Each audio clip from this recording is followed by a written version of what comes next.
ఈ రోజు పోనీ ఒరంగుటాన్ కథ గురించి తెలుసుకుందాం. ఎలా ఈ మూగజీవి పోనీని మనుషులు వ్యభిచారిగా మార్చారో తెలుసుకుందాం. అన్నిటికంటే ముందు తెలుసుకోవాల్సింది ఈ ఒరంగుటాన్ 11 ఏళ్ల వరకు తన పేరెంట్స్ తో ఉంటాయి. కానీ పోనీని మాత్రం కేవలం 6 ఏళ్ల వయసులోనే తన తల్లి నుండి దూరం చేశారు. పోనీ ఎక్కడైతే ఉండేదో ఆ ప్లేస్ పక్కనే ఒక పామాయిల్ ఫామ్ ఉండేది. అక్కడ పనిచేసే సిబ్బంది పోనీ దగ్గరికి వెళ్లి దాని యజమానికి కొంత డబ్బులు ఇచ్చి పోనీతో సెక్స్ ఆర్ శృంగారంలో పాల్గొనేవారు.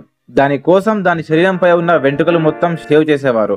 ఒక్కోసారి దానికి లేడీ డ్రెస్ కూడా వేసేవారు. వెంట్రుకలు లేకపోవడం వల్ల దానికి చలివేయడం, దోమలు కుట్టడం లాంటివి జరిగేవి. కానీ వీళ్ళు మాత్రం దాన్ని గొలుసులతో కట్టేసి దాన్ని ఒక ఆట వస్తువుగా చూసేవారు. ఎప్పుడైతే ఈ విషయం బయటికి తెలిసిందో వెంటనే దాన్ని రెస్క్యూ అయితే చేశారు. కానీ ఆ మానసిక వేదన నుండి బయటికి రావడానికి దానికి జీవితం మొత్తం కూడా సరిపోదు. ఈ సంఘటనపై మీ ఒపీనియన్ ని కామెంట్ చేయండి. మీరు ఎప్పుడైనా ఆలోచించారా, ప్రపంచంలోనే అత్యంత ధనవంతుడైన ఎలన్ మస్క్ పిల్లలు ఏ స్కూల్లో చదువుతారు అని, ఇంకా వాళ్ళకు స్కూల్లో ఏం చదివిస్తారు అని? అయితే ఎలన్ మస్క్ మొదటి నుండే యుఎస్ఏ ఎడ్యుకేషన్ సిస్టమ్ పై వ్యతిరేకంగా ఉన్నారు.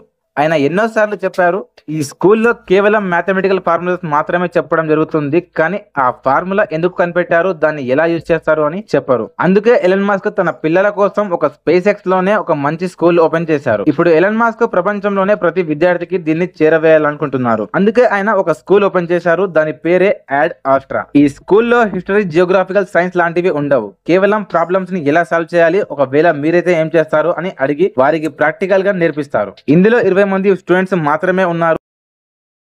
ఎవరైనా మహిళ పారాకమాండో ఫోర్స్ లో జాయిన్ అవ్వచ్చా?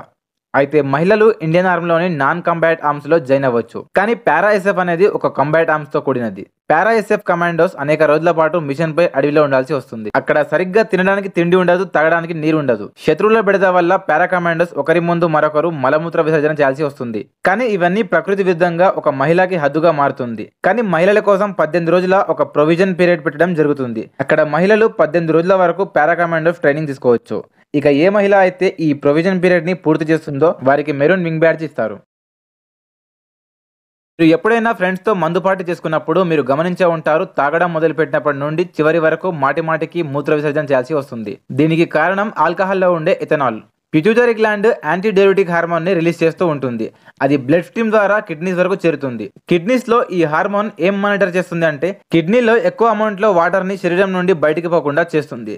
కానీ ఒకవేళ కిడ్నీస్ బాడీ నుండి ఎక్కువ వాటర్ ని డిశ్చార్జ్ చేస్తే బాడీలో డిహైడ్రేషన్ అవ్వకుండా ఈ ఏపీహెచ్ యాంటీ డ్యూరెటిక్ హార్మోన్ కిడ్నీస్ ని దీని సెల్ మెంబ్రేన్ పై ఉండే ఆక్వాపోరిన్స్ ప్రోటీన్ కౌంట్ ని పెంచే సూచన ఇస్తుంది. దాంతో ఇది వాటర్ ని రీఅబ్జర్వ్ చేసుకొని బాడీ నుండి బయటికి పోకుండా చేస్తుంది. అయితే ఆల్కహాల్ లో ఉండే ఎథనాల్ పిట్యూటరీ గ్లాండ్ లోని ఏడీహెచ్ ని రిలీజ్ అవ్వకుండా ఆపుతుంది.